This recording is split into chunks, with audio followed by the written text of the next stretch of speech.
বন্ধুরা, আসলে খুব ভালো লাগছে, কারণ লুসাই গ্রামে এসে তাদের যে সংস্কৃতি, তাদের যে পোশাক পরিধান করেছি। আমি বলে রাখি, এখানে যে লুসাই সম্প্রদায়ের বসবাস, তারা প্রায় 150 থেকে 200 বছর কিন্তু এই সাজেকে বসবাস করছে। আর একটা জিনিস হচ্ছে যে সাজেকটি কিন্তু একটি ইউনিয়ন বাগাইছড়ির, রাঙামাটি জেলার যে বাগাইছড়ি উপজেলা, সেই বাগাইছড়ি উপজেলার সাজেক একটি ইউনিয়ন। আর বলে রাখি, বাংলাদেশের কিন্তু সবচেয়ে বড় ইউনিয়ন কিন্তু সাজেককে বলা হয়।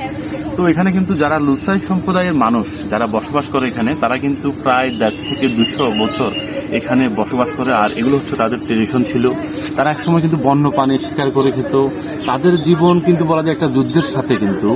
তার কারণ হচ্ছে এখানে অনেক উঁচু পাহাড়, সমুদ্রপৃষ্ঠ থেকে প্রায় 1800 ফুট উপরে কিন্তু আমরা আছি। সেই পাহাড় থেকে তারা নিচে নেমে পানি নিয়ে আসে। পাশাপাশি তাদের যে দৈনন্দিন জীবন যাপন সবকিছু কিন্তু এই পাহাড়ের সাথে জড়িত। খুব ভালো লাগছে কিন্তু এই লুসাই গ্রামে এসে।